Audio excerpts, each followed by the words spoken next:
We back, man. We back.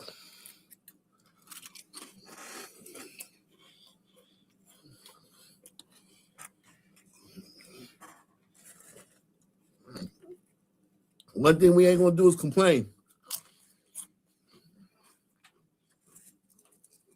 We back.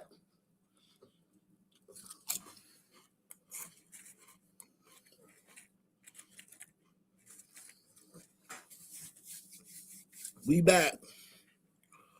We back, man. We back.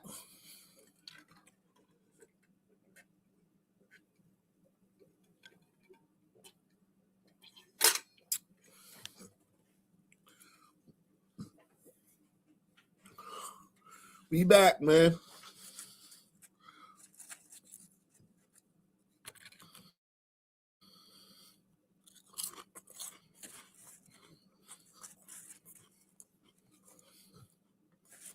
Salute to S Freak.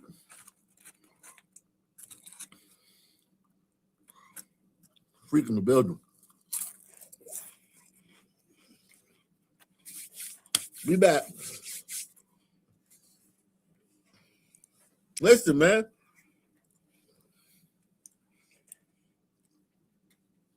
Those Somalis seem like good people, man. Those people from Somaliland, they seem like good people. But they got a lot of work to do in their own country. Press one. They got a lot of fucking work to do in their own country.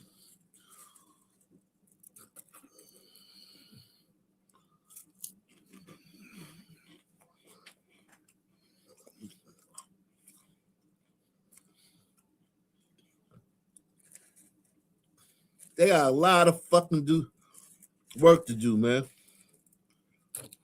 And we holding them back, man,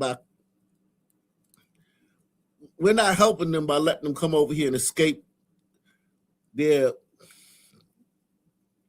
calling. Their calling is to fix their own country, and we're holding them back by letting them avoid that by coming over here.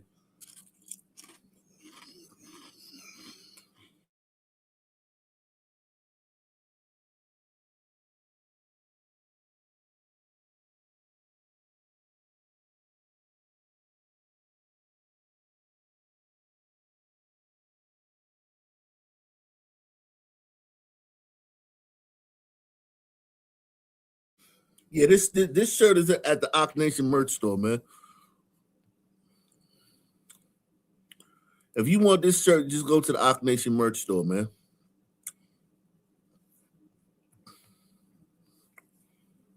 I'll put the link in the description box, man.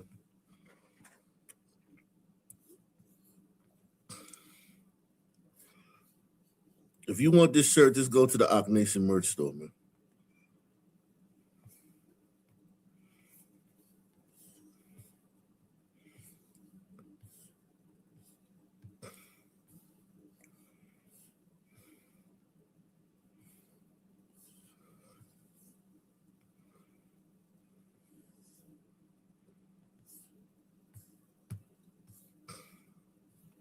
Put a link in the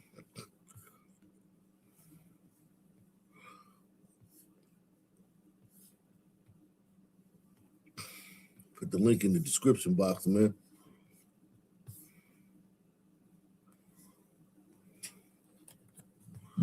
To the Ock Nation merch store, man. Yeah, put a link in the description box, man, for you guys, man. If you want to get this shirt, it has his last tweet. This has DVK's last his last comments, man. His last shirt's a little faded, but it has his last comments in his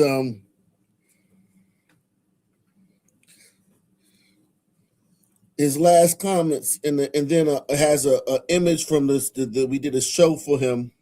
We did a show. Jesus Christ. We did a show commemorating him, and this is one of the super chats from the show that we did commemorating him, and this is one of his last comments he made in the chat. So you can get this shirt over at the Ock Nation merch store, man. You know.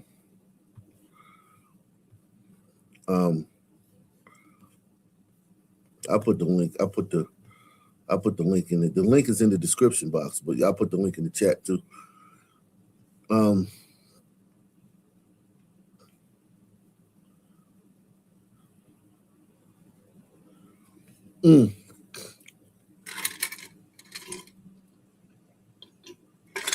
Shout out to Gouch Malo, man. Shoot the S Freak, man. It's Freak in the building. Boy Kachina says, Happy New Year, Ock fam, RPDVK. Yeah, man. Yeah, man. All good, man.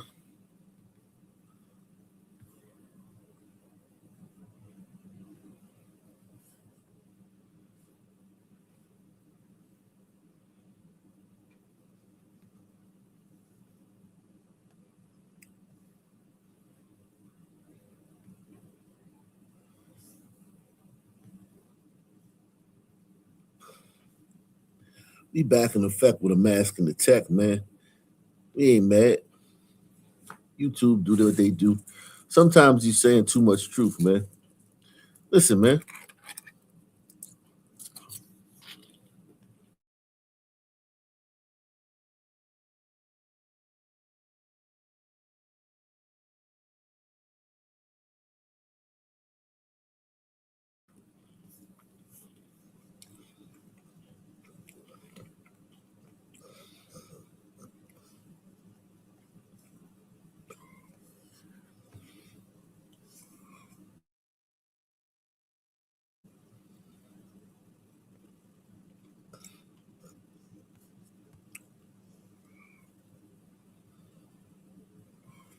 Yeah, shout out to PN.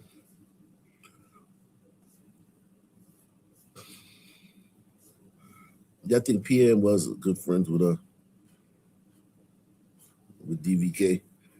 I think she's the one who told us about his untimely passing.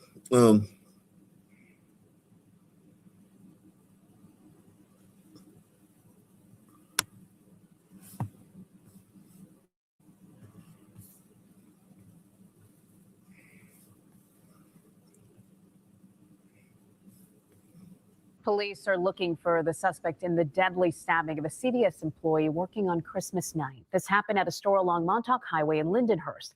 And as News 4's Jessica Cunnington explains, police have identified a person of interest, but they're also calling out the store.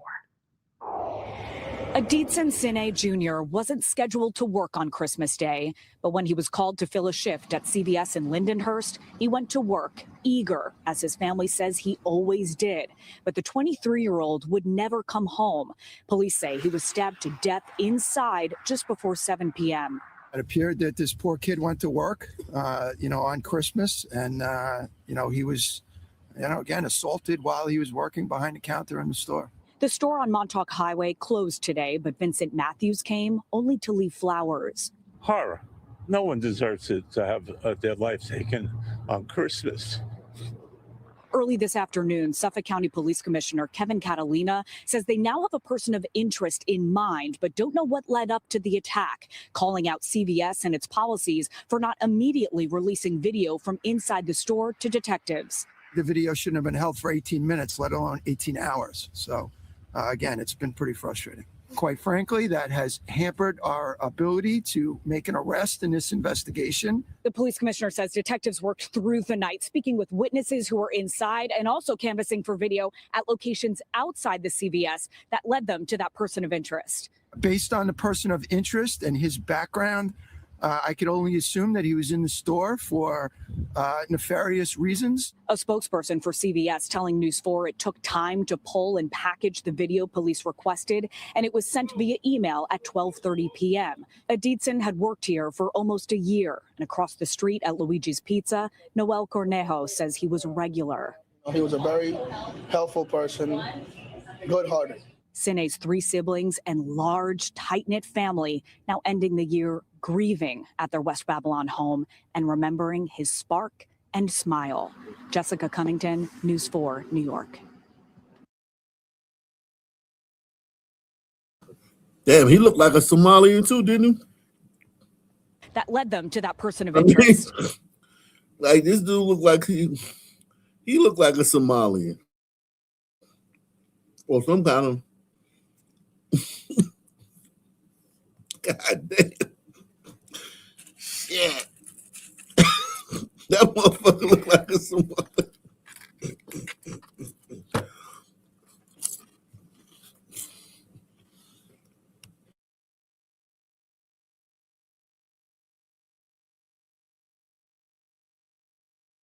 It's more of them here than they're letting on. Press 1.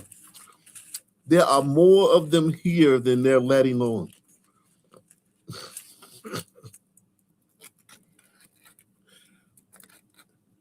I think the true number of how many of them are here is staggering.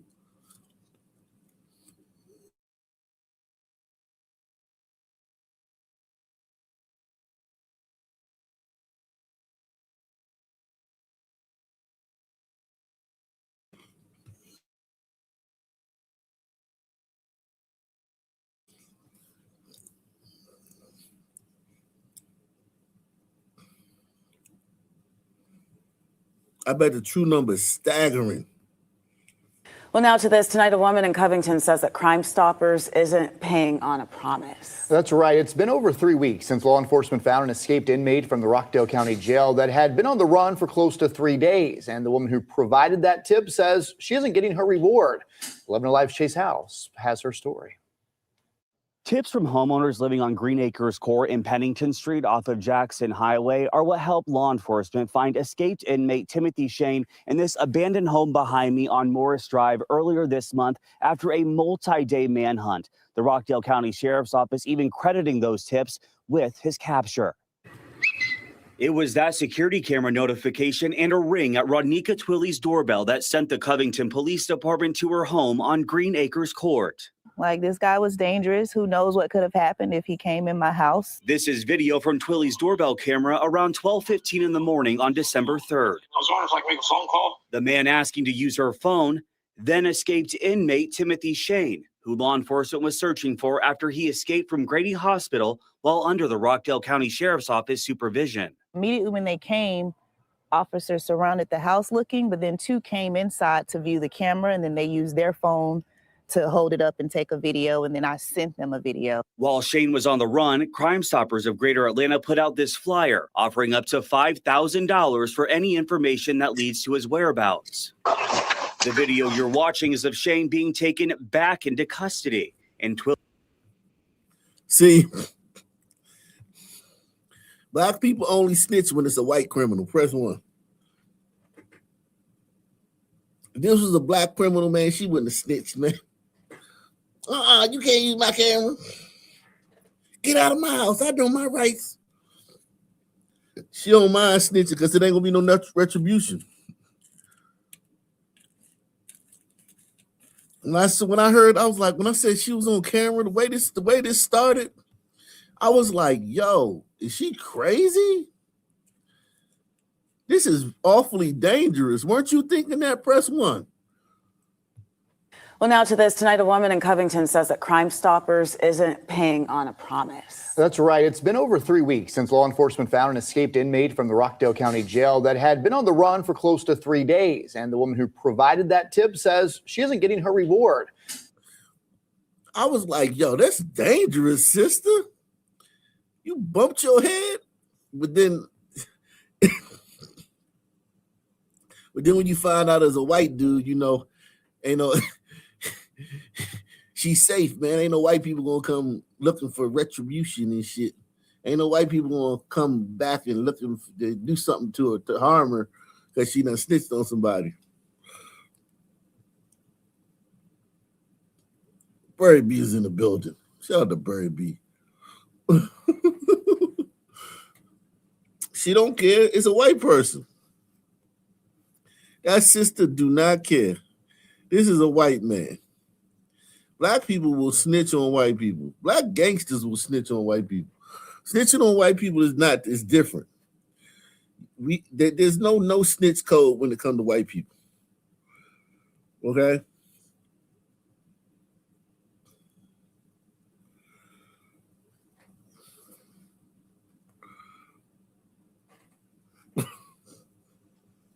She'd be all right. Ain't nobody gonna do nothing to her.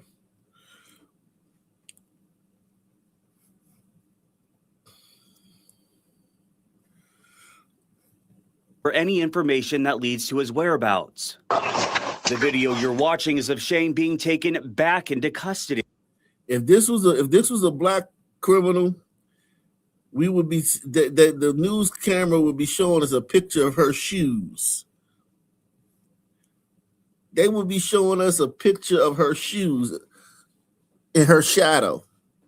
We would be seeing footage of her shoes in her shadow, and her voice would be like, her voice would be all distorted and shit. And they definitely wouldn't have her fucking house on the fucking news either. Press 1. If this was a black criminal.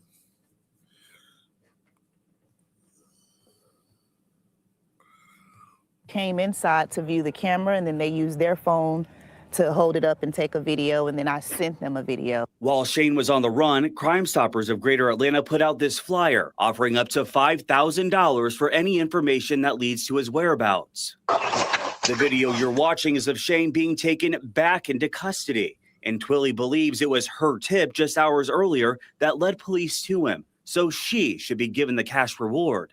And Twilly says she's reached out to Crime Stoppers about the reward, but hasn't heard back. Some people are going to say, well, you shouldn't worry about the money. It should be about getting that dangerous criminal off the street. How do you respond to somebody that may say that to you?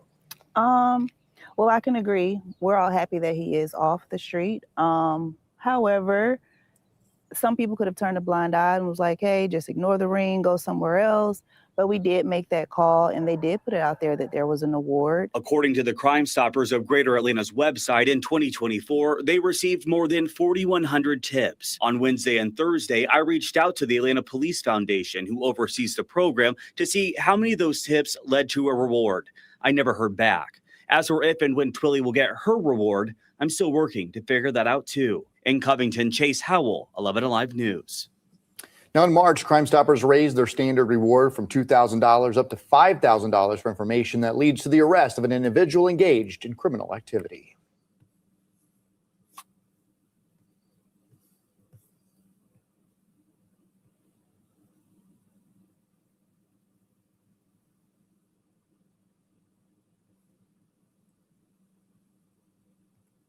First tonight, 2 men, including a homicide suspect, are now in custody. I'm Summer Knowles. And I'm Stuart Moore. Tonight, this comes after a confrontation with Orange County deputies that forced deputies to open fire. West News' Tony Atkins is live at the Orange County Sheriff's Office right now. And Tony, this incident is believed to be tied to a Christmas Eve shooting. Well, Summer, deputies tried to confront the suspect in order to eventually get a DNA sample that they needed in this homicide case from Christmas Eve. But investigators say when deputies showed up, they say another person that was with the alleged suspect then opened fire. Holy shit. Just think about that, man. Think about that, man. That dude opened fire on police, and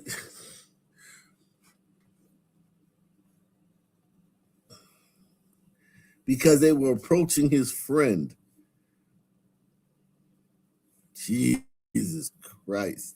Sample that they needed in this homicide case. Confront the suspect in order to eventually get a DNA sample that they needed in this homicide case from Christmas Eve. But investigators say when deputies showed up, they say another person that was with the alleged suspect then opened fire. This is extremely dangerous work, to go out and contact the homicide suspect to obtain their DNA. 2 men are now in custody after one of them allegedly tried shooting at Orange County Sheriff's deputies. OCSO says it happened at 9:40 Friday night here on Buchanan Bay Circle as deputies worked to get a DNA sample from the man suspected of killing a 17-year-old boy on Christmas Eve. And as soon as our deputies exited their vehicle, this other man opened fire on our deputies, striking one of our vehicles. The suspect in our homicide case was also armed with a handgun, and he was detained. Deputies say the homicide suspect tried running back in the house. He was detained. The other man accused of shooting at deputies, a 20-year-old, was shot. Authorities say he will face charges for shooting at law enforcement. It sounded like they were just trying to shoot as much as they could and then took off. Friday night shooting all ties back to Christmas Eve. A 17-year-old identified as Jamar Jerome was shot in broad daylight at the Greens condominiums on PGA Boulevard. The shooting forcing residents out of their homes for hours. Christmas is all about family and, gifts and love and all that stuff. And somebody got killed, it's horrible. Now the murder suspect and man accused of shooting at the deputies are both in custody after a dangerously close call for those sworn to protect and serve. While we're all home enjoying the holidays with our family and our friends, our deputies, our detectives. Yeah, homie had the pistol grip on the Glock. That's for sure. Homie had that. I think that's when they got the switchy, because the switch make the they it's hard for them to aim with the switch. So I applaud this son man for trying to make it so he can aim when the switch is on there, man.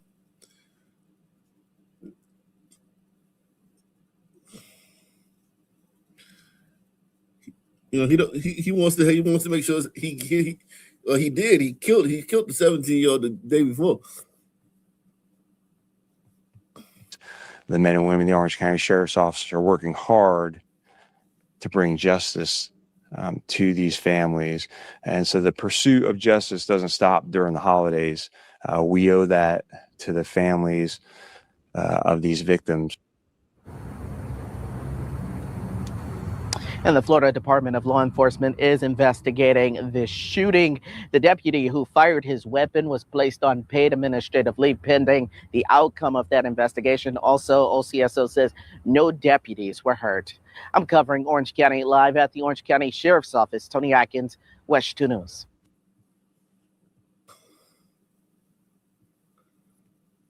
We are hearing from the family of a 13-year-old girl shot and killed on Christmas Day. Deputies say Imani Jackson was accidentally shot and killed by another teenager. West 2's Tony Atkins spoke with Imani's cousin and her mentor tonight. She had goals. The gift of life suddenly lost on Christmas Day. She would never get to go to prom. She would never get to go to college. 13-year-old Imani Jackson was shot at this home on Okata Court in Orange County. She later died at the hospital. Deputies say a 15-year-old boy went to investigators on scene, saying he was responsible for the shooting and that it was an accident. He's a child, but at the end of the day, his family will get to go and see him. My family won't get to see Imani anymore. Imani's death, a tragic ending to a short life that's seen its share of pain. Imani lost her mother and her little sister in a car crash in 2017. She went through a lot in her life, with her mother passing away a few years back and her baby sister, but with the lemons that she was given, she made lemonades out of it. Don't scare my student. Don't scare my student. That's my baby. Don't scare her. Chrissy Boyce, a mentor with Elevate Orlando, was Imani's mentor. She says hearing the news was devastating. When I found out, I screamed, cried.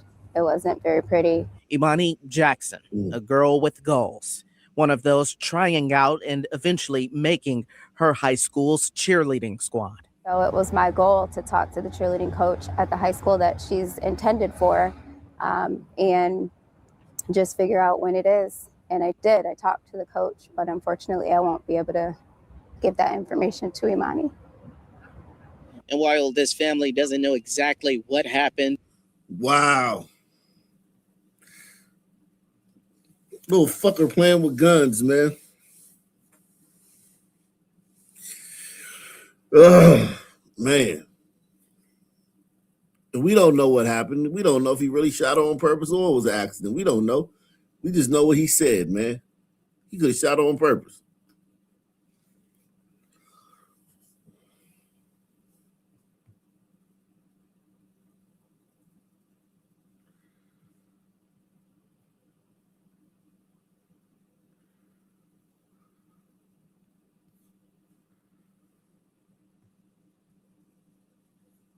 thing is that they want accountability. I think there needs to be some accountability.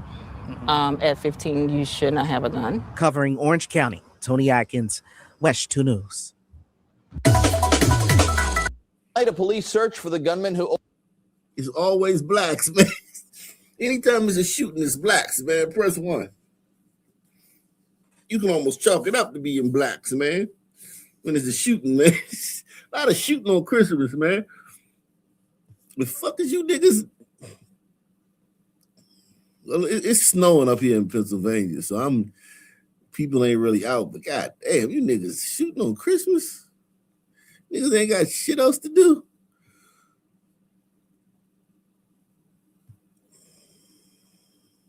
Jeez.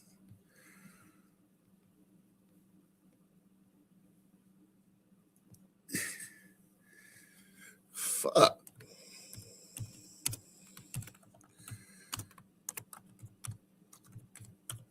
Jesus Christ. These are sons, man. This is son life. This is what son life is like, man. It never stops, man. It never stops. Son reality never stops. A police search for the gunman who opened fire and shot 2 people, killing 1 and wounding a 14-year-old boy. It happened on Addy Avenue in Allerton this evening. So in the last 3 stories, we got a 17-year-old shot, a 13-year-old girl shot and killed. So 17-year-old boy was shot and killed, 13-year-old girl shot and killed, and this one is a 14-year-old. This is Blackistan. A police search for the gunman who opened fire and shot 2 people, killing 1 and wounding a 14-year-old boy. It happened on Addy Avenue in Allerton this evening. Here's Eyewitness News reporter Anthony Carlo. Cops were in and out of Eastchester Gardens all night. Detectives looking for clues that could lead them to the people responsible for opening fire on the 7th floor, shooting and killing someone and wounding a 14-year-old. It happened in the hallway right outside Leon's door. I was just in my room doing my studying, and I heard a bang, bang, bang 3 times, right? When I ran to this door, I seen 3 people running downstairs near the staircase, and then I seen an individual holding my doorknob, so I pushed him out the way. Leon works a security job at a local nursing home and is tired of coming home and not feeling safe in his own building. When I'm coming back at 12 a.m. in the night, I see kids chilling in the park. That should not happen. That's completely unacceptable because, there's this neighborhood is not the safest, because of the gangs, kids hanging out and the constant use of gun violence. This is a brave man, yo. This is a brave fucking man. Leon, man. Shout out to Leon, man. He's a real man, a real stand-up man. This is a real, what he's doing, gliders, let me tell you, gliders and Hispanics and everybody else who's not black. I know you're like, what's so big of a deal? I mean, he's just being a normal fucking citizen. In Blackistan, what he's doing right now is looked down on by women. Women in Blackistan will look down on him for this. Press 1. Women, girls, and shit. Salute to this man. In the hallway right outside Leon's door. I was just in my room doing my studying, and I heard a bang, bang, bang 3 times, right? When I ran to this door, I seen 3 people running downstairs near the staircase, and then I seen an individual holding my doorknob, so I pushed him out the way. Leon works a security job at a local nursing home and is tired of coming home and not feeling safe in his own building. When I'm coming back at 12 a.m. in the night, I see kids chilling in the park. That should not happen. That's completely unacceptable because, there's this neighborhood is not the safest, because of the gangs, kids hanging out and the constant use of gun violence. Police say the shooting happened just before 6:30 when most people were home having dinner, spending the evening indoors away from the frigid cold. The 14-year-old boy was shot in the arm. The other male, who died, shot in the chest. lost somebody young in front of the building like a year ago or something, or 2 years. This is a more common occurrence than residents would like, unfortunately. One man tells me that he heard the shots and initially thought they were coming from outside, where he remembers a previous gang conflict. Then he realized those gunshots were coming from a few floors above him, too close for comfort. Leon wants to see this kind of police presence more regularly. This neighborhood has been filled with gangs for like the past 20 years now. So I believe that if law enforcement has a little bit more presence, these things will be lessened. Hoping that will deter people who are willing to pull the trigger. No arrests have been made yet. Police are looking for multiple suspects. In the Allerton section of the Bronx, Anthony Carlo, Channel 7, Eyewitness News.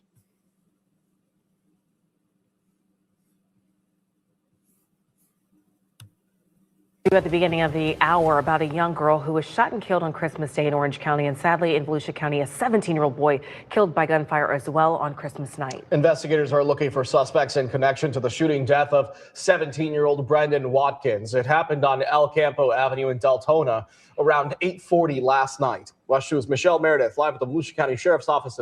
Yeah, they got Pat. They got Pat out here reporting, man.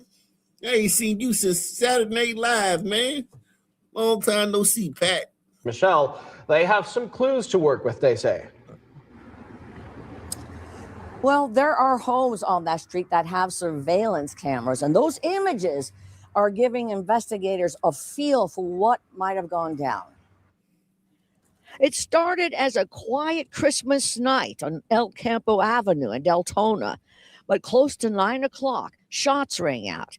And when it was over, a teenager, 17-year-old Brendan Watkins, was dead. According to neighbors, surveillance video shows that a car pulled up right here on the street. The doors open, the trunk opens, then the trunk closes, the door closes, and that's when they hear gunfire. And that's where the 17-year-old was killed. Bullets went flying down the street. One neighbor showed us where a bullet slid just over his garage door. They tell us investigators broke sections open trying to find it. What was the motive? The Volusia County Sheriff's Office says it appears it was a robbery attempt. Victor Martinez lives nearby. Does it scare you, surprise you, shock you a little bit that this has happened on the street? Yeah, of course. Of course. Why? Because, I mean, I got kids of my own. So you never know what could happen, you know. Or the kids out on the road or something come up to them or whatever. You never know what could happen to them. Now, neighbors tell us that the teenager lived nearby, but not on the street where he was shot and killed. Live in Volusia County, Michelle Meredith, West 2 News. Dang. That was probably a son too, man. God damn. Okay, we got a white man shot. Good shit. A heartbreaking Christmas for a family in Brooklyn. A man says his 46-year-old son was fatally shot outside a medical treatment center on Christmas Eve. Police do not have anyone in custody, and the victim's dad tells Lisa Rosner he does not believe his son knew the suspect. He helped me, with the shopping, with everything else. This is like my right hand. 7-year-old Stanislav Ivanovich spent Christmas Eve preparing a holiday feast for his two sons in their Midwood apartment, only to find out last night the older one would never come home. He says police told him his 46-year-old son, Marcin Ivanovich, was fatally shot in the chest just before 10 a.m. Wednesday outside the St. Jude Treatment Center in Brownsville. They said, that he came from the clinic and argued with some guy, because they ask for some money or something, and then somebody. This is giving son vibes, man. This is giving me son vibes. I'm getting son vibes. I'm getting son vibes. Support the channel. Hit the PayPal, Cash App, Super Chat. Sponsor tonight's show, man. Take the leap, man. Put 100 on it. Put 50 on it. Put 20 on it. Sponsor tonight's program. I'm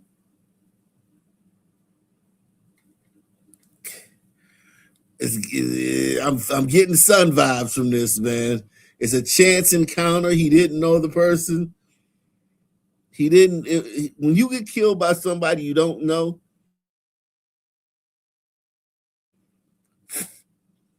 that's another context clue. Son don't have to know you. It don't have to be a blood feud. It could just be like, just whatever happened right there, son, to just take your life. Press 1. 10 a.m. Wednesday outside the St. Jude Treatment Center in Brownsville. They said, that he came from the clinic and argued with some guy, because they asked for some money or something. And then somebody picked up the gun and shot him. Police say Ivanovich was taken to Brookdale Hospital where he was pronounced dead. Thursday, his scooter was still outside and there was... Damn, his scooter's still out there. That's sad. Was still outside, and there was what appears to be a bullet hole outside the building where the father says he went to for methadone treatment Wednesday, something he'd done daily for years because his father says he became addicted to painkillers after a shoulder surgery. Damn, methadone clinic put you in fucking in proximity, man. He was proximal, man. Salute to my man Steve, man. He said, "You cracked me up, dude." Shout out to Steve, man. After a shoulder surgery. There are surveillance cameras around the building. We asked police if anyone was identified as a person of interest. They told us the investigation is ongoing. NYPD sources say the shooting may have stemmed from a physical dispute and that the suspect was dressed in all black with a yellow hooded sweatshirt. Ivanovich wants to see an arrest, saying his son didn't deserve this. Very nice guy, that he was friendly, he helped everybody. On this holiday, the devastation difficult to bear as he also lost his wife several years ago in a car accident. After 6 days, she died, was... Now... my son died. It's time for me to be dead. He says he brought the family here from Poland for a... That's fucked up, man.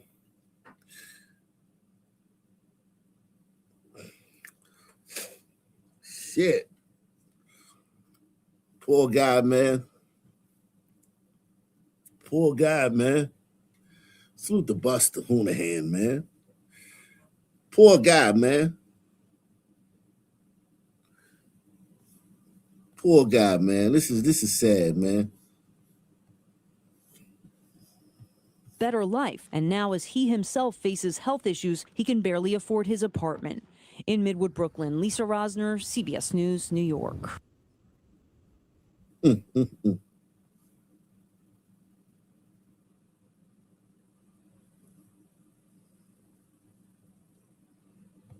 Also today, some really eye-popping video of what the New Orleans police superintendent calls a life and death situation for one of her officers. The NOPD today released a set of videos of what turned out to be a deadly encounter that started in a Walmart parking lot. Here's San Trung with more on what the videos show. The first video starts off normal enough. It's from a surveillance camera at the Walmart on Chapatula Street, where New Orleans police officers Rachel Wiley and Michael Salahuddin were working an off-duty security detail. Roughly 2 weeks ago, around 10:30 a.m., they respond to a car where the driver, Gregory Williams, is suspected of a drug overdose. And there you could see hypodermic needles in plain view. So they... Thank you for being a friend. Travel around the world and back again. Your heart is pure. You're a friend and a confidant.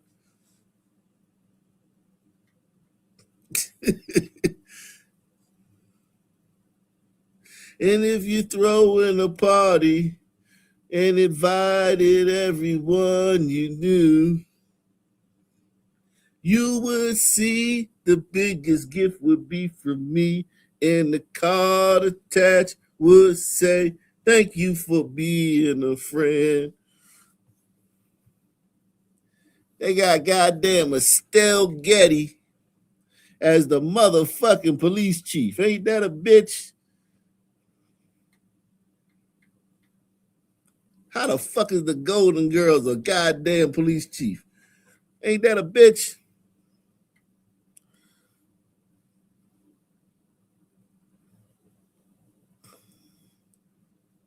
Knew they were probably looking at an overdose situation. And as our officers are trained, they were trying to save his life. So they administered 2 doses of Narcan. Pay attention to the top right corner of your screen. Police Superintendent Ann Kirkpatrick says when Williams regains consciousness, he manages to drive off, hitting a woman. Wow. When they gave him some Narcan, and he immediately drove off with the cop who saved his life. No regard for the cop who saved his life. He's willing to kill the cop who saved his life. Police Superintendent Ann Kirkpatrick. This gotta be a son, man, yo. Press 1. Patrick says when Williams regains consciousness, he manages to drive off, hitting a woman, and speeds out of the parking lot, all while Officer Wiley is hanging on the driver's side door. Right behind, Officer Salahuddin chases after them. The car then turns onto Rousseau Street, where police say Officer Wiley has to make a critical decision. She is in a life and death situation. You're going to see how significant that situation is, and that is clearly a life or death situation. And she pulled her gun, and she did shoot. That might be a glider. That might be a glider in that car, man. Gregory something. Yeah, that might be a glider. This is one brave female cop, man. We got to get this female cop. You know, I'm not in support of all female cops, but this one right here, man.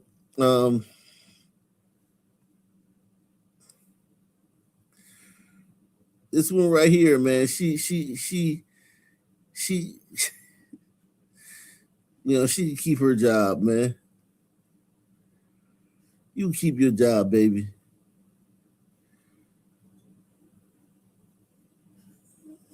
Okay? You can keep your job, man.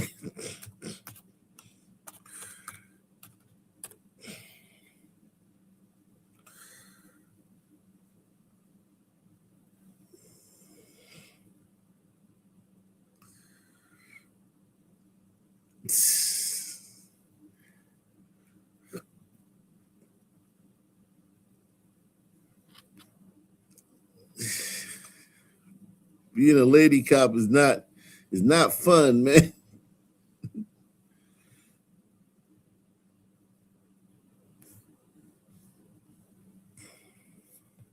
And she did shoot twice, but she hit once. She hit Williams one time.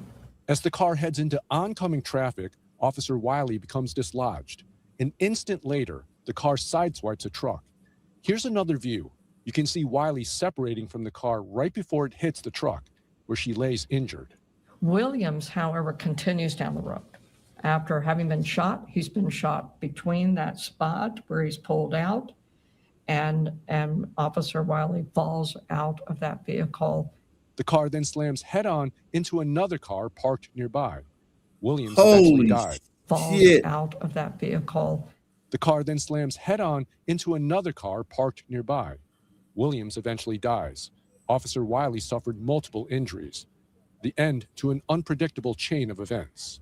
They come out to try to save a man's life, and indeed, in turn, he tries to kill one of our officers. And that's just unfortunate, and I'm sorry again for the family, but these officers need to be... What are you sorry for the family for? Yo, no, that's the wrong thing to say. This is the type of shit that my officers deal with.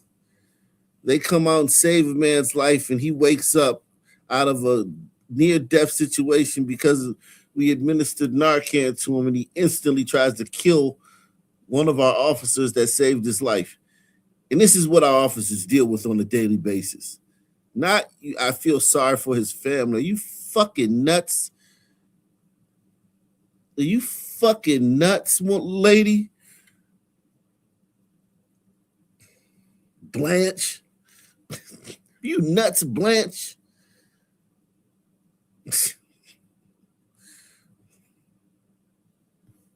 Yeah, should have taken the keys. Yeah, definitely should have taken the keys. Definitely should have taken the keys, man. They just was like, they was slipping. You ain't lying. You ain't lying. Because anytime you end up like this, listen, Listen, let me show you something.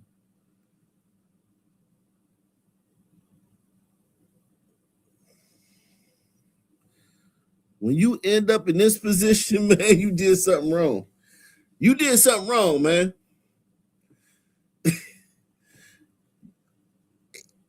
If this is how it's going, you did something wrong.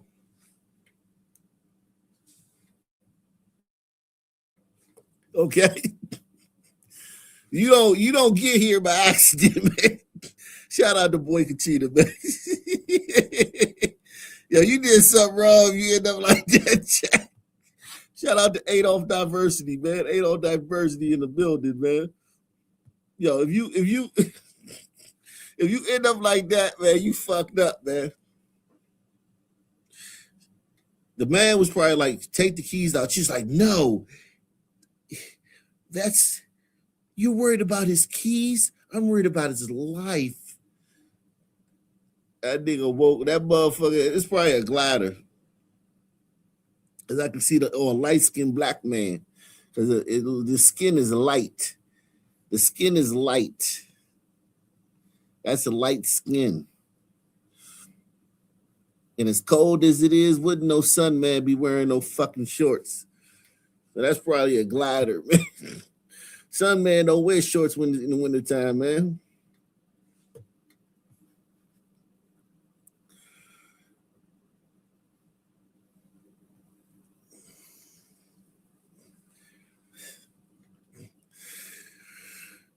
Salute the Deluxe 247, aka Calvin, aka the real MVP, coming through once again. Listen, man. When you end up like she did something wrong, yeah, that's a great point, man. They didn't follow procedure, man. And they almost got what about the person in this car? They didn't tell us nothing about the person in this car that got fucking smashed. What happened to them? Into another car parked nearby. Williams eventually dies. Officer Wiley suffered multiple injuries. The end to an unpredictable chain of events. They come out to try to save a man's life, and indeed, in turn, he tries to kill one of our officers. And that's just unfortunate, and I'm sorry again for the family, but these officers need to be defended, and fortunately, our community does see them, I think, as heroes. What a year for this lady. Remember January 1st? He does see them. Who remember last year? I think it was January 1st when they had the terrorist attack. The guy ran over all those people in the French Quarter. And then she got a lot of flack for that. Because it turned out that like there was some like barriers they were supposed to put up, but she was like, they didn't need them or some shit like that. And now here we got her ending the year apologizing to the fucking family of this fucking asshole. I think as heroes. The police chief says the innocent bystander who was hit in the parking lot is recovering, as is Officer Wiley. There's also footage from the officer's body-worn cameras, but the chief says they're withholding that video to honor a request from the family of Gregory Williams, the driver who was shot and killed. Officer Wiley has been reassigned, which is standard procedures in these types of cases, but the police chief says her actions that day were nothing short of heroic. So she gets reassigned. The fuck?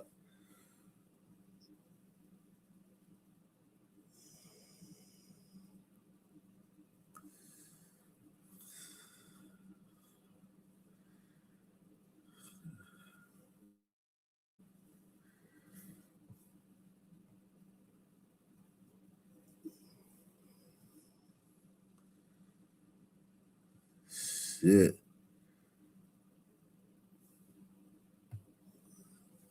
Tonight, we're hearing from a Central Pennsylvania graduate whose college football career is now on hold following a shooting hundreds of miles away. As CBS 21's TJ Anthony learned, his recovery journey is proving he can beat the odds. Michael Bleedy, a Milton Hershey grad, ended up swapping football training sessions for physical therapy sessions, and that was all because of a shooting that ended up changing his life. I went to my front steps. I was gonna take the keys out to open the door, and then somebody hopped outside the car, and then I was shot. Michael Bleedy, graduating from Milton Hershey School, gaining a scholarship to play football at Iowa Central Community College. He never expected a shooting outside his father's home in Minnesota would happen, putting his football career on pause. I was never going to walk again. He says that's what doctors told his family following the May shooting that left the standout athlete critically hurt. Court documents said what started as an altercation during a basketball game at a park. Uh-oh. Uh-oh. Uh-oh. An altercation at a basketball game. Uh-oh. Yeah, man, it's never over. This is the thing, people. And listen, I can understand like why people, because you're thinking like yourself. You're like, all right, man, we got to deal with these niggas. All right, fuck this shit. It's over with. Sons is never over with. Sons is never over with. They can never let things go. Okay? All right? It's never over with. You ain't out of the woods with sons, man. These niggas followed him home. These niggas followed this nigga home after the game. At the fucking park. They followed him home. Tried to kill him. Court documents said what started as an altercation during a basketball game at a park ended in gun violence a few days later. It just felt kind of like an out-of-body experience, and then like I just remember like laying there and not being able to move my legs. CBS reports police arrested one man whom they believe helped shooters. While investigators worked the case, Blitty turned his attention to one thing: fighting his way back. I'm gonna walk the normal, start with left leg. Step by step, he has pushed forward, making remarkable progress since first arriving. Wow. At first, I had to wear like a chest brace and a back brace, to having gotten that off to now being able to like do everything on my own and being able to walk. Blitty hasn't let go of his dream, hoping to one day return to the game that shaped him. It's been on pause since then, so I've only been able to like watch football and like not physically be a part of it. Reporting in Hershey, TJ Anthony, CBS. He talking about he want to play football again. That's crazy. That's bananas. Salute to him, man. Anything possible, man. Shit. And good evening to you. I am Tom Ziska. We are glad to have you with us. We begin with a Porter man locked up tonight, accused of kidnapping a 15-year-old girl on Christmas Day. The Montgomery County Sheriff's Office says the father of the teen was able to alert police after he found his daughter using a parental control on her phone, which allowed him to check her location. Fox 26's Angie Rodriguez is here with that story. Angie. Yeah, it's an application that many parents have, something like Life 360 or Find My iPhone. It's a type of software that allows parents to check on their kids' location, but sharing that information is a sensitive topic, as some people think those apps are too good to have. Others think just the opposite. I know as a teenager, you might not want your parent tracking you, but when it comes to things like that, I mean, that could have been a really bad situation for her. Family-wise, I feel like that's okay, but social media is pushing it. Sharing your location, it's a divisive topic. Some think it's good for minors, while others think applications have too much sensitive information. But according to the Montgomery County Sheriff's Office, location tracking is exactly what helped a Porter father find his 15-year-old daughter after she was allegedly kidnapped while walking her dog on Christmas Day. This is 23-year-old Giovanni Rosales Espinosa. He's accused of kidnapping the teen by threatening her with a knife from his car.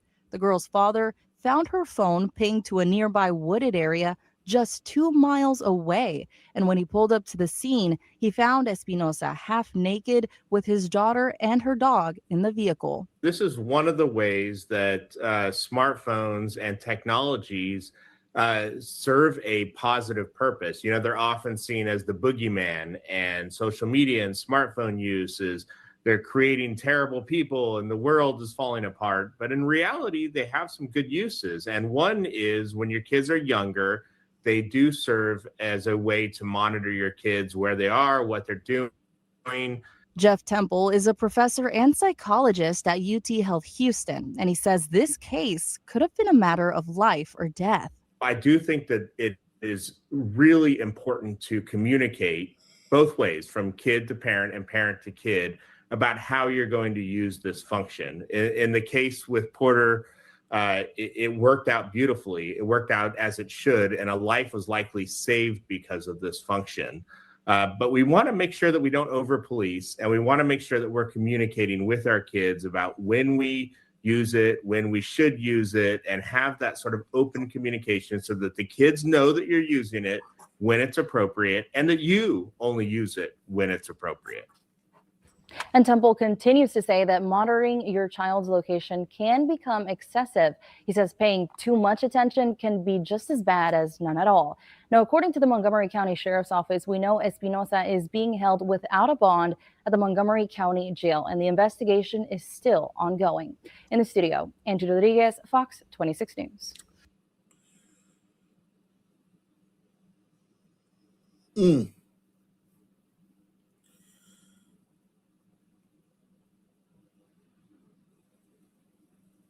Damn. So many sons, man.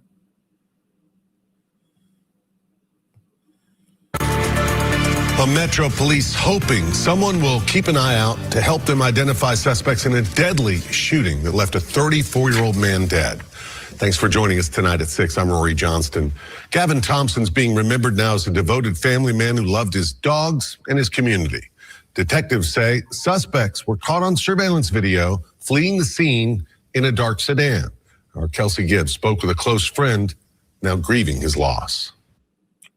He was just a good dude, loved his kids, great dad, great husband, great son. To the people who loved him, Gavin Thompson was defined not by how his life ended, but by how fully he lived it. And I hope he's remembered in the right light. What began as an ordinary Sunday night would soon turn into a moment his family and friends say they still can't comprehend. Police say the 34-year-old was approached by two masked men around 9:30 Sunday night at an apartment complex. Try to rob him for the pit bulls. I think he might be a pit bull breeder or something like that. You know, this man try to rob him for these dogs, probably. These dogs are worth a lot of money. These little pit bulls are worth a lot of money. On Zermatt Avenue. Investigators say Gavin tried to make it back to his car, but the suspects chased him, assaulted him, and opened fire. That's when detectives say Gavin was killed, a loss that has left his family and an entire community reeling. Homicide detectives continue to follow active leads in the December 14 case. And just the whole idea. Now, I want you to think about this. What city is this? Cleveland? Yeah, I think this is Cleveland. Ohio somewhere. No, Nashville. This is Nashville. Think about the caseload, man, that the homicide detectives already have. And think about how much time they're going to have before there's another homicide. And then another one, then another one, then another one, then another one. And then this family going to be calling down there, like, what's the status on the case? What's the status on the case? Did you solve it yet? Did you solve it yet? And it's like, it's been like 5 new homicides.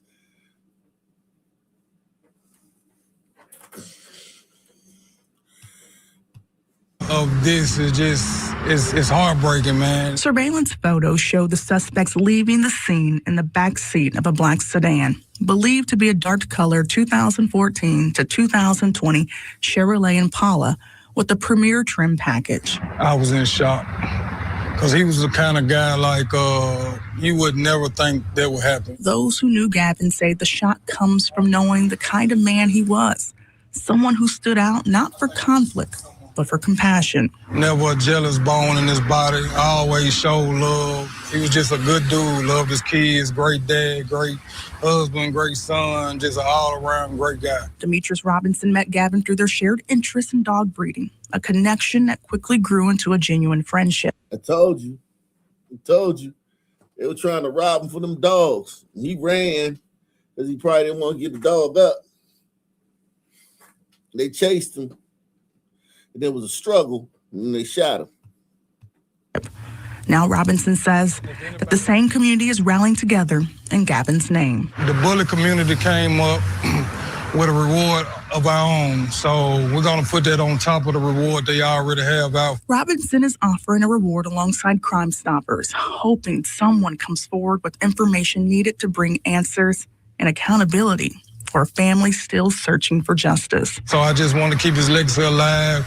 We're going to keep his name alive. For those who loved Gavin, remembering who he was is just as important as finding who did this. In Nashville, Kelsey Gibbs, News Channel 5.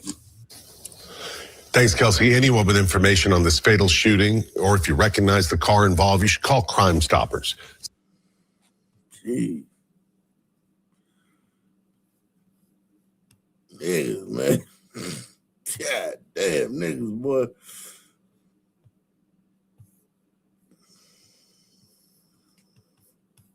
Let me let you, baby.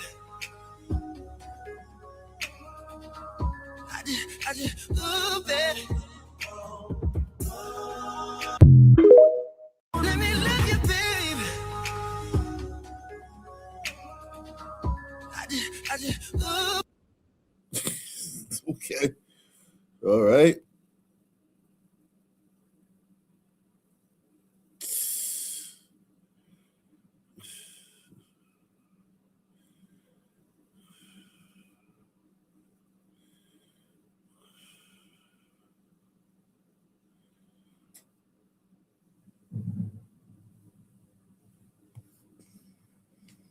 So President Trump just bombed northern Nigeria, and I see a lot of people from the West, Americans, engaging in conversation that y'all don't have enough nuance to talk about, and I just want to shed some light. The Nigerian government is not to be trusted about anything that's happening to its citizens, point blank, period. This is the same government that'll set its own people on fire to heat a plate of rice. The Nigerian government said there's no Christians being killed in Nigeria. Let's even take religion out of it.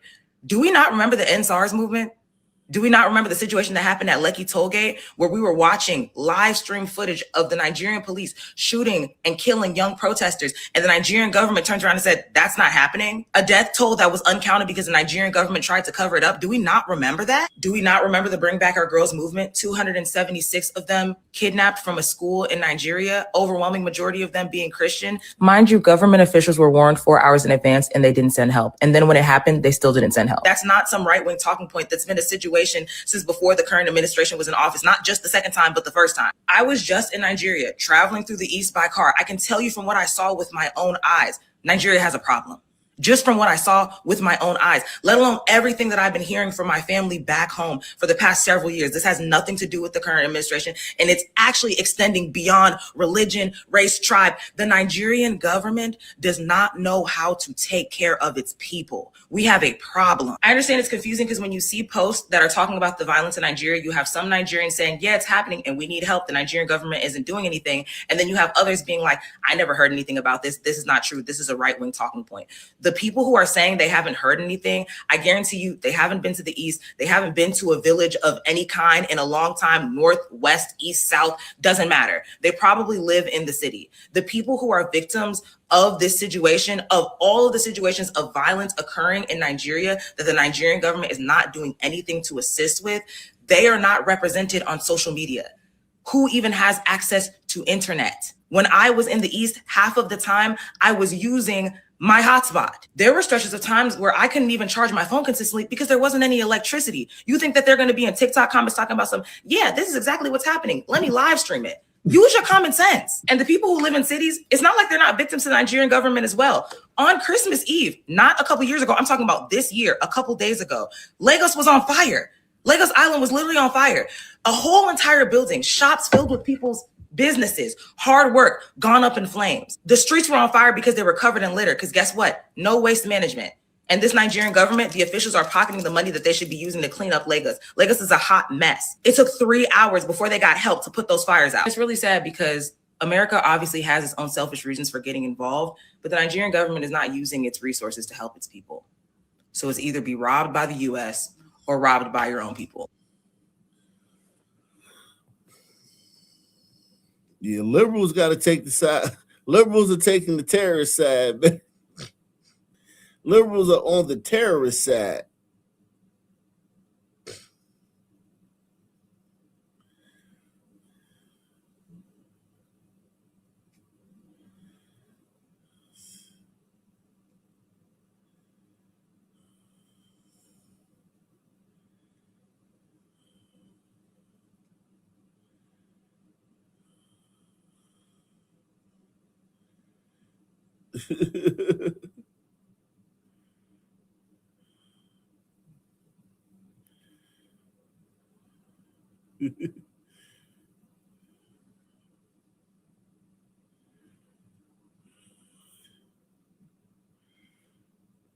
um,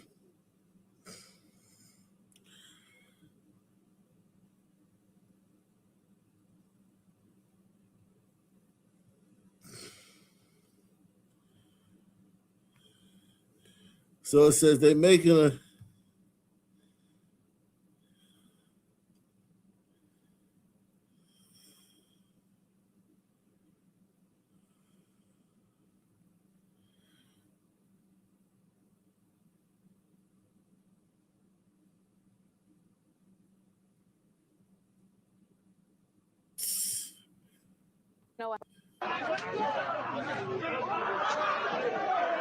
The flood predicted by Ebo Noah did not come as expected, which angered the thousands of believers who had gathered there to await its arrival.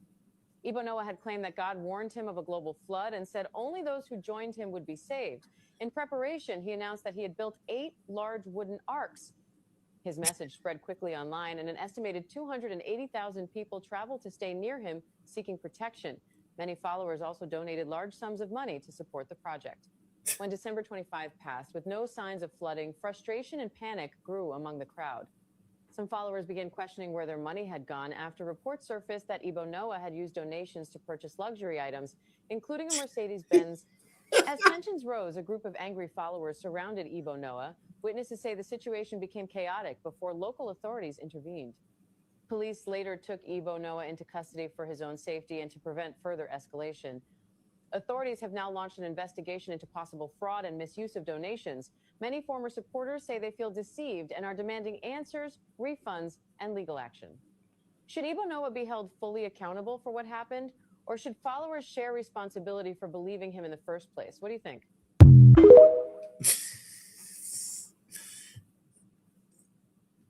Yo, that's what's going on in Nigeria. The fucking Noah came back and said there was gonna be a flood.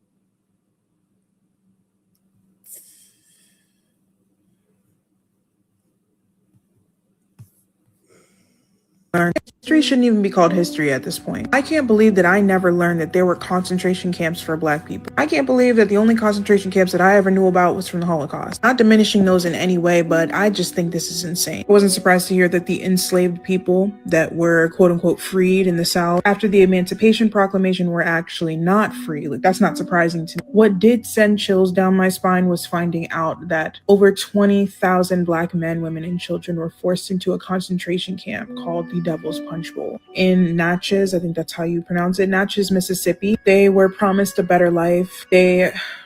They were promised so much that they would get a beautiful place of their own, because a lot of these white areas were being overpopulated once the enslaved people were quote unquote freed. So they herded them over to the Devil's Punch Bowl. And those same military troops that freed them forced them into this ravine with barbed wires around it, where they were forced to work without compensation. They didn't have food, they had no water, and they were left there.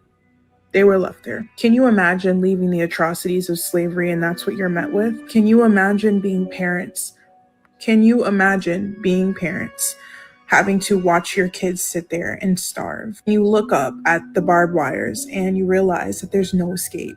And you're watching your loved ones drop like flies around you from disease and starvation. And you're forced to bury them in unmarked, shallow graves. Over 20,000 people unalived in a matter of a year. The people at that time got exactly what they wanted: an extermination.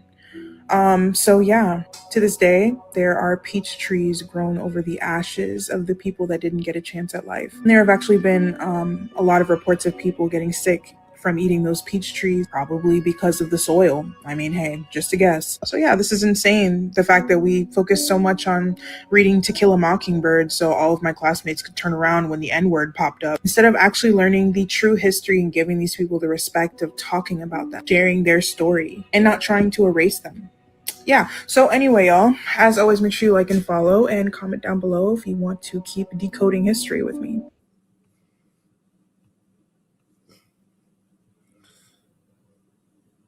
History shouldn't even be called history.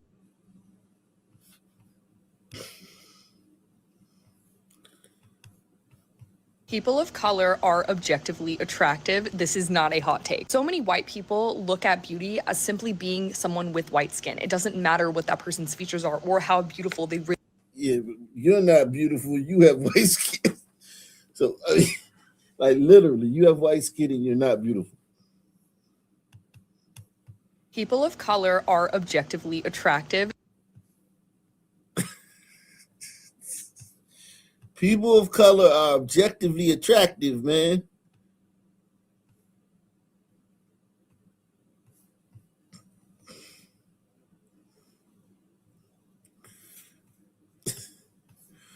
Who thinks people of color are objectively attractive? Holy shit.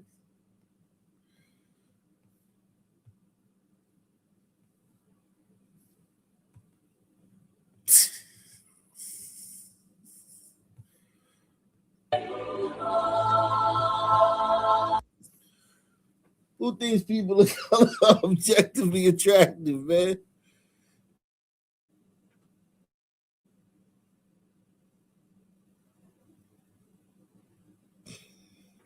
I don't know, man. Some people are attractive and some people aren't, man. This white woman crazy, man. She talking about people of color are objectively attractive. Hey, white woman, stop hating yourself, man. You don't have to dim your light, man. This is what Nicki Minaj was talking about. White people trying to dim their light to big up blacks and people of color. It's like it's not really it's offensive to a degree, because it's like, yo, you think you have to dim your light for me to shine. Just that is offensive. Press 1. The fact that you feel like you have to dim your light in order for me to shine is actually racist and offensive. Talk about some goddamn people of color are objectively no, ma'am, not all. Not all,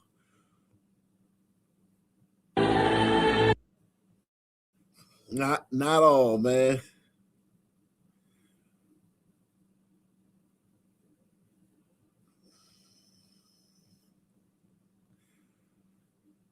This is not a hot take. So many white people look at beauty as simply being someone with white skin. It doesn't matter what that person's features are or how beautiful they really are. And I keep receiving comments on all of my posts about how people of color aren't attractive, how black women aren't attractive, and that is blatantly wrong. The reason you don't find them attractive is because you're lying to yourself because of white supremacy. I've even had people be like, oh, well, I find them attractive, I just won't date them to preserve my race and preserve my culture. Thus, Yo, what kind of chat do you got? What, yo, why are these? Yo, what kind of fucking chat page do you have? But these are the comments, man. These are some strange comments, man.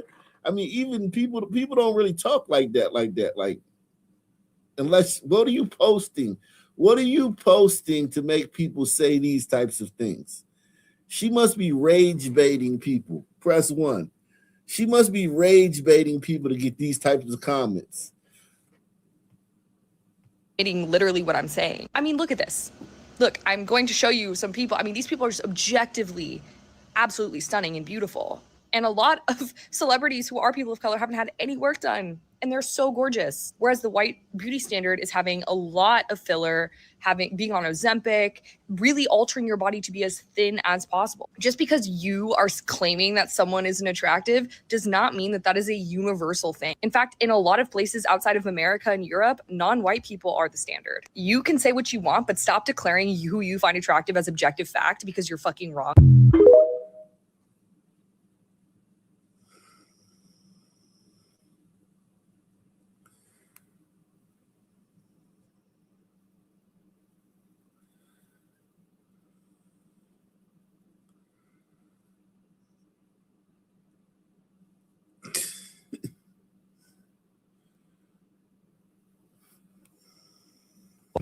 You're either with the Liberal Party and you take a Mark Ruffalo, he could say whatever he wants against Trump and he'll still get work as an actor. But if an actor like me or says anything or even questions or dares question the tribe of Democrats, that's it. You're out. You're out of Hollywood. Did you know that before you opened your big mouth? Well, not to this extent. I mean, when Hillary Clinton lost the election and I tweeted, I haven't seen the Democrats this angry since we freed the slaves. That was something that went pew everywhere. And then, they didn't like that. I remember my old boss at Saturday Night Live, Lorne Michaels, would say that the Democrats are more sensitive and they don't have quite the sense of humor to laugh at themselves as Republicans. And I think he was right.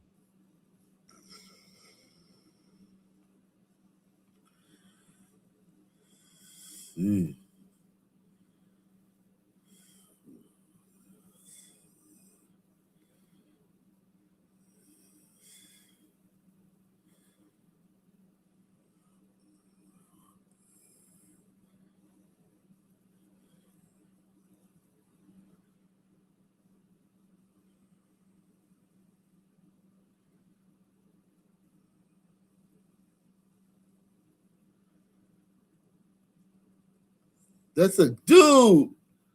That's a dude, bro.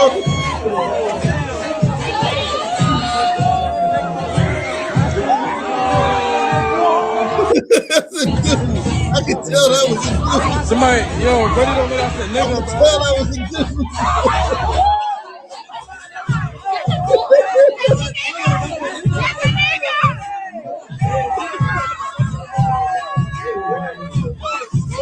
Yo, I feel bad for bro. Damn, I feel bad for bro. Man. I feel bad for bro. That's forever, dog. That's a nigga, man. You couldn't tell that was a nigga? Damn. I'm not lying to you. Look at my look, I pull my shirt down a little bit. Look at my clavicle. I'm not touching you. Do you see my clavicle? No, I don't. I mean, look at my clavicle. I see right here. Yeah. Yeah, I got shot. Look at my hands. Like I can't open and close my hand. I'm not lying to you. You got shot there? I got shot here and in my chest on my titty, right here, my titty part. Recently, a couple months ago, from a girl that I thought was my best friend. And this hurts. Can you just put it in the front? Huh? Can you just put it in the front? It really hurts. I have nerve damage. Look at my hands. They're two different sizes. Look. I'm not lying to you. Look at my hands. Just show. Just keep your hands like that. Turn, because you can turn your hands so they're really loose. Okay. This one just hurts. keep it like It's not okay. loose. I'm not gonna run. I got my son here. He does everything. Hear me Can you out. just loosen this a little bit, please? That's all I have. I'm not trying to be annoying. Which one? This one, the one that looks little. No, it's not my outside. That's my cousin. Could you at least take my son, please? Yeah, sure. Gotcha. Where do you live? Miami. No, so where were you coming up here? To her house. Where's that at? So Amelia's Fort. When did you get shot? A couple months ago. Oh, was it a 22? No. FN9. I'm going to court for this. I got shot in my neck. The girl's in court. Yeah, no. What kind of caliber was it? FN9. That's all I don't know. I don't know what's different. Can she at least take my phone? Because there's a lot for him to see. I don't want to see him see this shit. Okay, sure. I'm only going to take your time. Unless you're arrested, then we can go over that, okay? But you're just being detained, all right? As far as we know, you'll be good to go. We'll take whatever. We don't really care if there's just a little bit of... All right? I'm good. All right. I'm not scared of nothing else. The only thing other than that is my meds from me getting shot. I got gabapentin and tramadol in it. That's it. That's all. I don't take the whole thing of the gabapentin with me because it's a big bottle. So I literally said, look it up. It's gabapentin. It's not a controlled substance, nothing like that. Nothing crazy. Smash, man. Smash, yo. Smash, yo. Smash, man. Hit the like button. Sponsor tonight's programming, man. Take the challenge, man. Support the show. $5 challenge sponsored tonight's program. Yeah, man. Smash, man. Smash, Mo. And you guys live in Miami currently? What part of Miami you guys live at? Downtown. Downtown Miami? Isn't it expensive over there or what? Yeah, it's expensive. Yeah. What do you do? I dance. I didn't even know that was in there, sir. I thought I lost it. I didn't even know that was in there. You're getting mad at me. Why would I make you go through trouble? Why would I make him go through trouble? I have no warrant or nothing on my name. Why would I make him go through trouble? I'm saying is that you got a license. Why you ain't just I didn't even know that. That's not even I didn't even know that was in there. Why would I make him go through trouble? I couldn't even find it just now when I went to the store to go get roll up. What are you talking about? I couldn't even find it just now. I went to the store. Okay, see. I went to go get tobacco from the store and I haven't shown him the one on my phone. Okay, see. How did you do? There's mad shit all in there. Okay. You just hey, listen. When you go, hear me out. When you going from here to up here, it's gonna make us go up here. Meds. I need those meds. He cannot take those away from me. Just chill. He's probably looking at them. He can't take them. Okay, from me. I need those for my nerves. Okay. Does it have your name on it and everything? No, it doesn't have a name on it. I told you I left a big bottle at home. But that's my meds. I could call my pharmacy, like the pharmacy and everything. Okay. I need those. Those are my neurological meds. Those are all meds. That has my name on it. The other one. Those are all meds from me getting shot. Can you tell him that I got shot, please? So he don't think that I'm I'm just doing crazy shit. I have my phone on me. Sir, I got shot. Those are my meds for me being shot. Yo.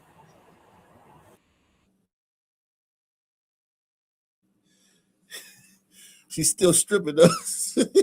Still swinging on that pole, man. Holy shit.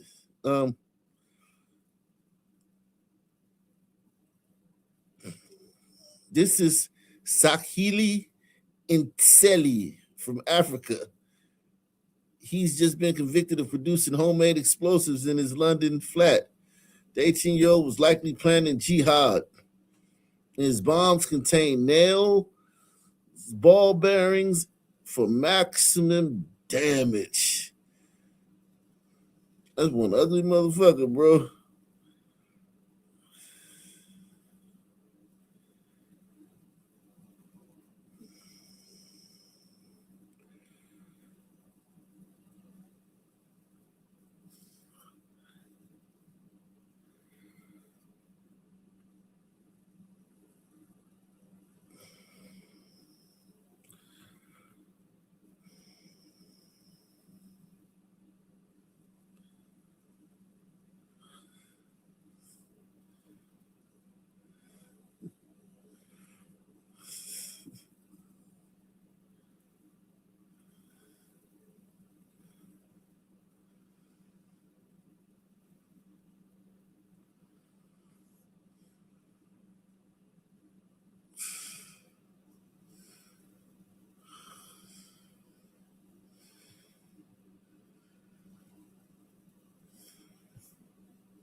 Oh shit.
Okay.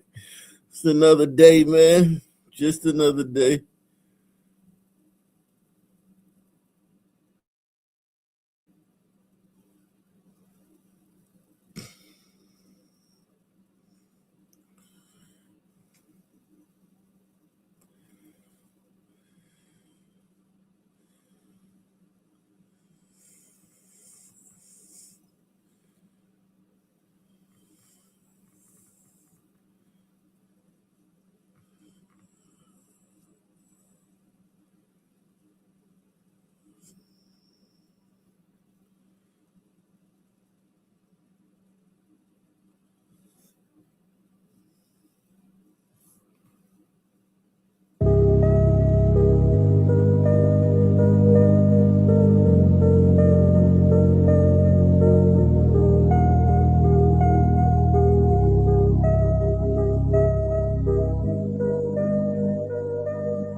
Oh shit.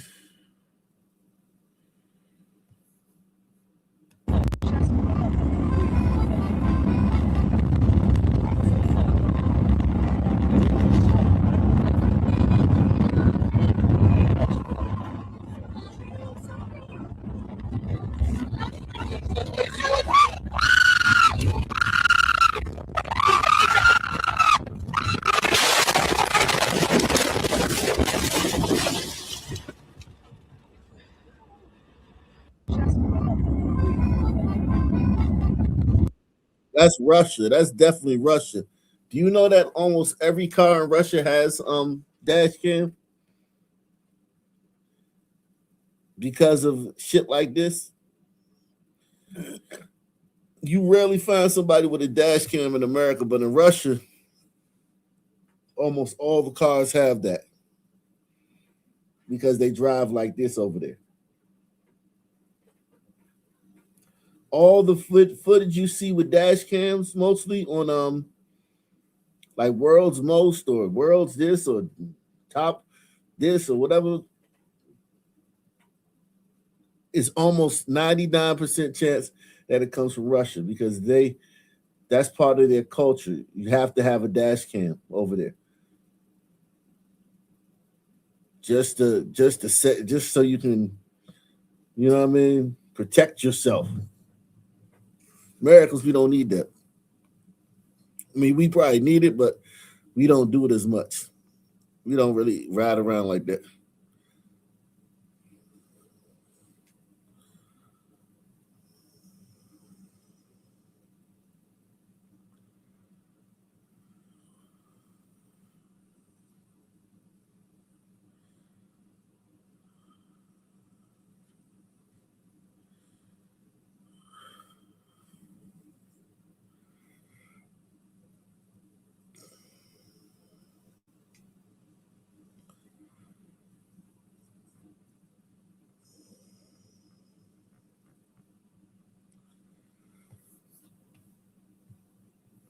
This guy's high off meth.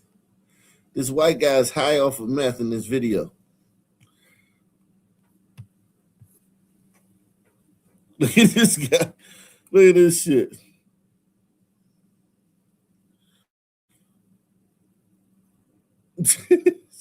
That's a female cop.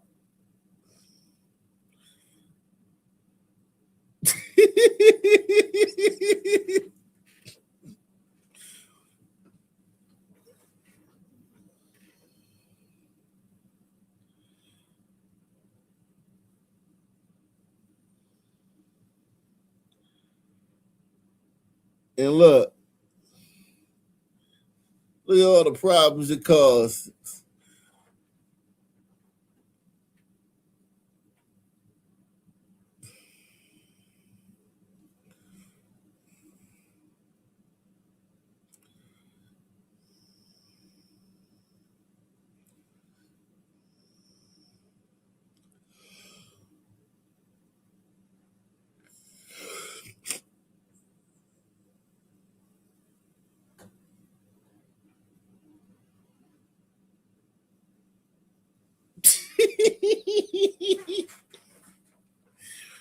Holy shit.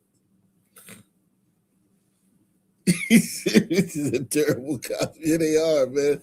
They suck at cops, at cop being. They suck at it, man. They're awful at it, man. Even if it was a planet with all chicks shouldn't even be cops, man.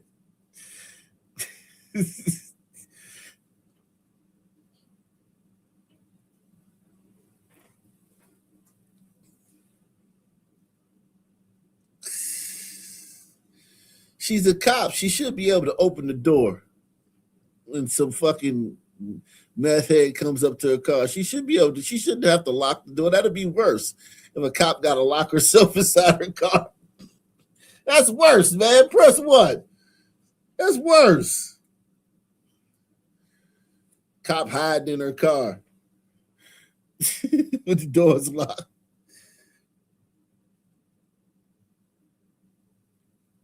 Jesus Christ, man.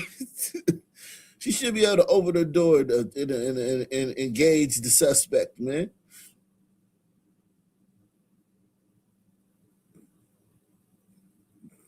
Caused all that trouble, man. Just like a woman.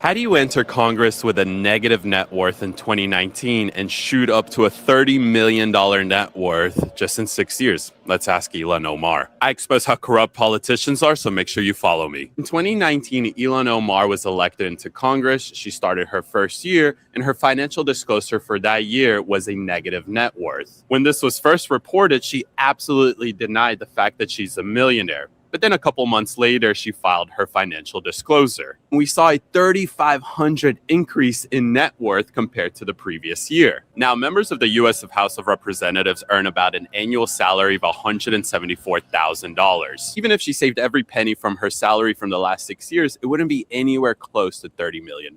So what did suddenly happen? Oh, let's look at her husband's businesses, Tim Minette. Ilhan and her husband own two businesses, one of them being a winery and the other one being a venture capital firm. 2023, the value of the winery was roughly anywhere between $15,000 to $50,000. And just a year later, that same winery is now valued at anywhere between $1 million to $5 million. If you think that's suspicious, wait till you see this venture capital business. In 2023, the company had less than $1,000 in assets. Well, a year later, this venture capital that anyone can invest into is now valued at $5 million to $25 million. And what's even crazier is that the company claims to have $60 billion in assets under management. So Elon, please tell us, how does this happen? Is this just by luck, or is somebody or a foreign country perhaps funding this? Nobody goes to jail. She'll never spend a day in a courtroom. She'll never even have to go to court.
Hank, she's tripping. Yeah, I knew you were one of them motherfucking niggas. Hey, bitch. Who the fuck?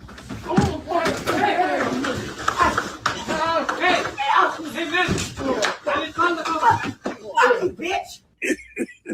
Hey, Unc was not playing with Shorty at all. Unc made sure she touched every fucking RC2 leader in that store.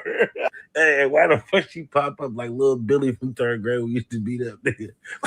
Fuck you.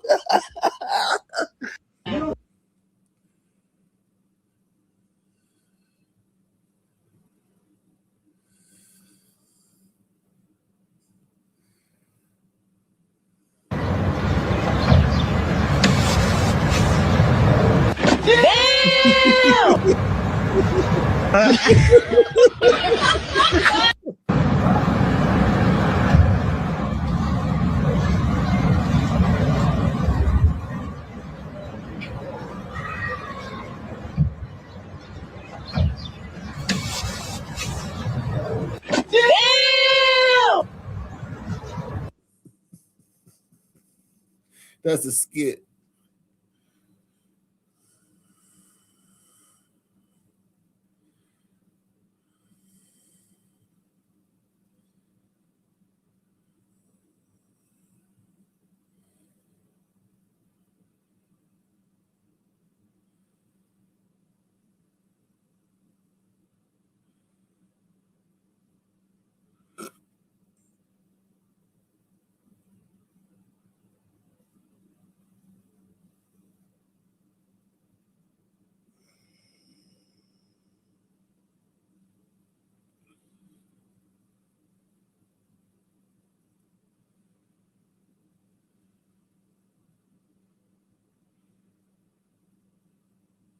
All right, man.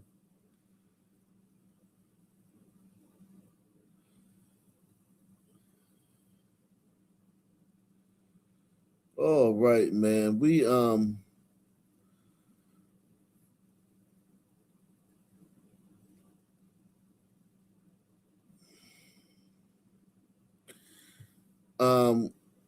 gonna get up out of here, man. Salute to everybody out here, man. Salute to all you guys, man. Great show, man. Had a little bump in the road, but we made it back, man. We back in effect with a masculine tech. Hit the like button on the way out if you haven't, man. Sponsor the show.